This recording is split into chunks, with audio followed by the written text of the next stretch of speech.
How's it going? Good. How are you, Ben? I have a very esoteric question for you because it's Wednesday. I'm curious, what do you think about on your drive to work in the morning, and how does that compare to the drive home? Yeah, the mornings, is kind of a blur because I'm thinking about all the things that we got to get accomplished for the day. It's usually pretty early, but I'm already kind of starting thinking about the things that I need to, kind of get done and get organized. So, we staff meeting at 7. So I want to have my notes down for that from the previous night, from the previous practice. Things that we need to get accomplished. And then at the end of the day, it's things that we need to get fixed. It's things that, from film, we just got done watching the film, things that we need to get fixed, things that we need to get organized, things that I need to meet with from a staff perspective, from a player perspective, those types of things. And I'll usually call my wife and vent to her a little bit. Mark Brennan, and then Audrey Schneider, you're on deck. Hey, James, happy Thanksgiving. I hope you're able to find a way to spend some sort of time with your family. I know things are tough. Thank you. You too.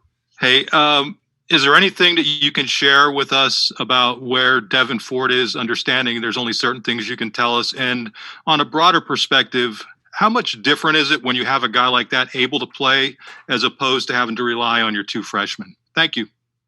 Yeah, it makes a significant difference. Obviously, guys that have played before, guys that have had more experience.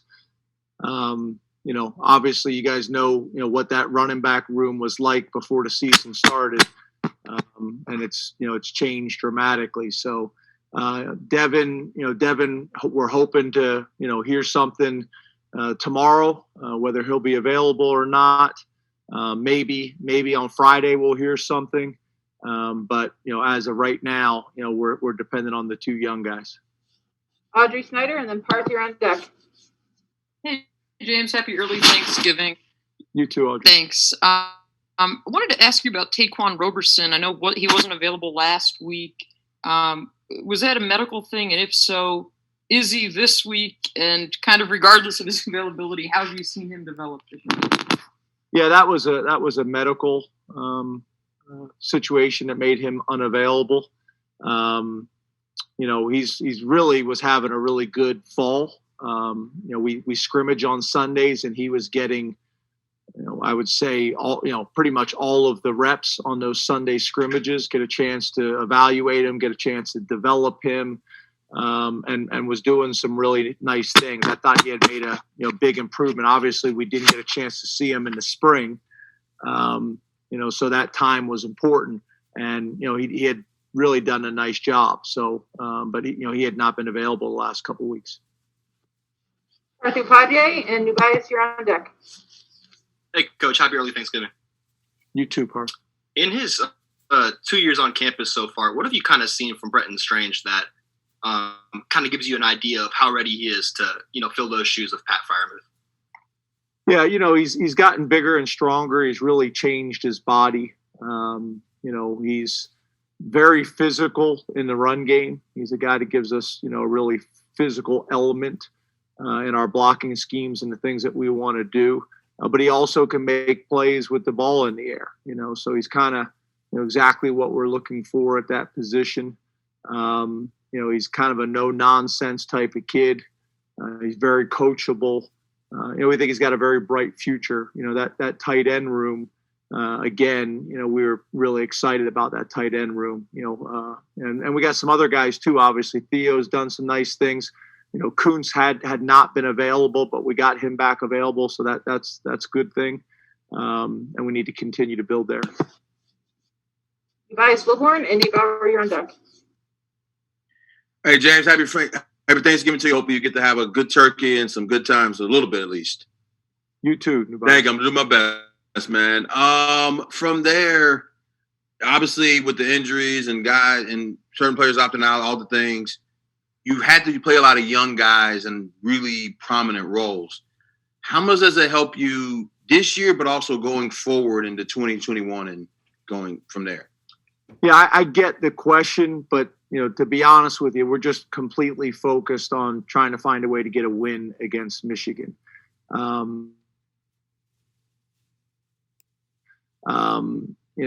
Is because they've earned it, but also part of it is some of it is, based on some injuries and things like that. So it's a combination of all those things. But, we're really not, having discussions and doing things for the future for next year. We're just doing whatever we got to do to find a way to get a win this Saturday. Nate Bauer and Corey Geiger, you're on deck. James. Hey, Nate. Hey, once you get into a season, what's the balance between player development versus just preparing for your opponent, as opposed to, spring practice or preseason practices?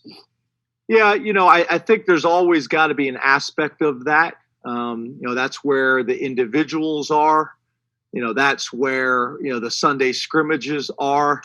And when approached the right way, that's also the guys that are on scout team, doing a really good job on the scout team and getting noticed because of how they're working and how they're competing. So obviously spring ball is very different because everybody's getting reps and it's good against good.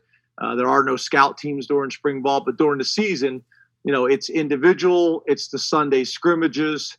And then it's also, scout team work and things like that. And then every once in a while we'll rotate a guy from scout team up to varsity, and let him get a few reps in a certain period where we can.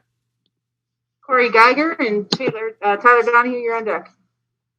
Hi, James. You had said after the Maryland game, quote, "We're not putting people in conflict with the RPO stuff because there's not enough respect for the running game right now." Matt Millen said during the broadcast Saturday he doesn't think you have the personnel on offense to run what you're running. How do you balance then what you're trying to do versus obviously you've had some personnel losses this season? Well, I think that the biggest thing is, getting the run game going and then being able to, put people in conflict where they have to respect the runs that we're running. I think that's the important thing. Obviously, with the way the season is played out with opt-outs and with injuries and things like that, it makes it challenging. There's no doubt about that. But, the first thing that we have to do is get the run game more consistent and established. That has been impacted by the running backs that we have lost. And now we're trying to get these young guys some experience and try to create more space for them to be able to make plays. And then once that happens and people feel like they have to commit to stopping it, the extra defender, then it's going to create opportunities in their RPO game. Tyler Donahue and Mark Wogenrich, we'll try you again. Thank you. James, happy Thanksgiving again. Just going back to that quarterback room, if Taquan Roberson's not available, does that make Micah Bowens your number 3 quarterback at this stage? And what have you gotten out of him since he arrived on campus in the summer? Yeah, so the last couple of weeks that had been the case. We're hoping that obviously Taquan would be available this week. But yeah, Mike has done a good job. He's been on the scout team. Obviously, we pulled him back up the last couple of weeks when Taquan wasn't available.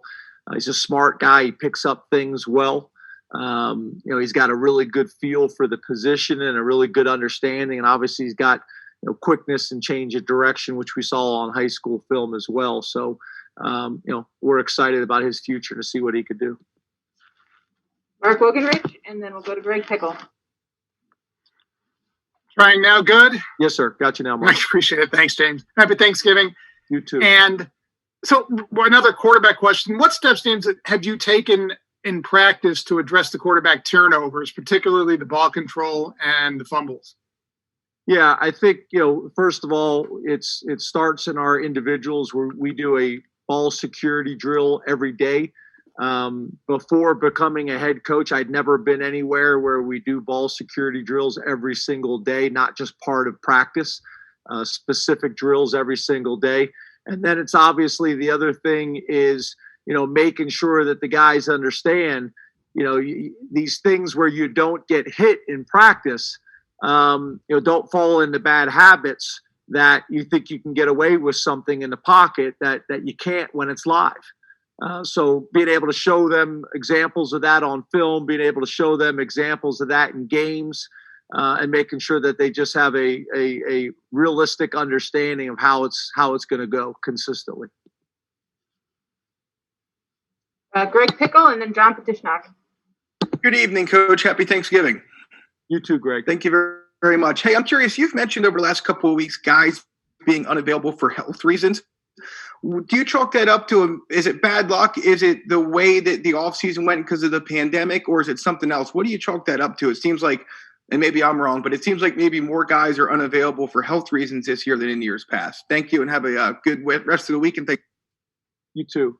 Yeah, when in preseason when I was studying what was going on in the NFL, there was an uptick in injuries in the NFL. So there's a lot of discussions going on that not having the normal spring ball, not having the normal summer training, not having those things that you may see a little bit more of this. So I think that's part of it. I think it's part of obviously not having some players and getting some younger guys on the field. I think it's all those factors. We had some guys that were at home for periods of time when we got shut down and they didn't have the ability to train or work out. I think it's all those factors. We have time for two more questions. John Petishnak and then Ryan Parsons. Hey, good evening, James, and happy Thanksgiving. Hey, John, you too. Hey, in past years, you've traditionally taken a pregame lap around Beaver Stadium when you thank stadium personnel and fans for their support. And you've also talked recently about recognizing the blessings you have. I just wanted to ask, how did it become such a point of emphasis for you to show gratitude and appreciation and also acknowledge the blessings you have, whether it's in football or other aspects of your life? I think it was, really pretty much just, how I was raised. A single mom. My mom was a hall aide at my high school. Before that, she was a janitor. And I've just always been taught to treat people the way you would want to be treated, and thank people and show appreciation and have manners and say yes sir, no sir, and thank you and you're welcome, and understand that whether it's Penn State football or any other industry, it takes a lot of people to make the machine go. It takes a lot of people. So when I walk around Beaver Stadium and I see all those people working there so that we can have a great game day environment and that the people can be safe and orderly and all those types of things, it's an opportunity for me to do that. It's an opportunity for me to thank them.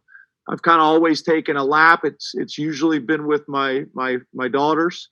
Obviously, right now that's not an option. It's somewhat strange and somewhat surreal walking around the stadium each week and there's nobody in there. But again, that this is what 2020 is, and try to stick to my normal routine and still try to spend some times like you're talking about, Mark, thinking about the blessings that we do have and thinking about the people in our lives and the impact that hopefully we're making. Last question to Ryan Parsons. Hey, James, happy Thanksgiving. You too, Ryan. Thanks. So yesterday you talked a little bit about your struggles on 4th and short situations. What do you think the reasons for those issues are, and what have you done in practice to try to correct that? Yeah, I think, again, being able to run the ball consistently is something that's going to help us, but we also have to be willing to throw the ball in those situations, move the pocket. We have called a couple play action passes in those circumstances as well, but it also may call for us to spread out a little bit, to create a little bit more space just by formation people. So it's a combination of all those things. At the end of the day, it's about details and it's about fundamentals and it's about execution as well.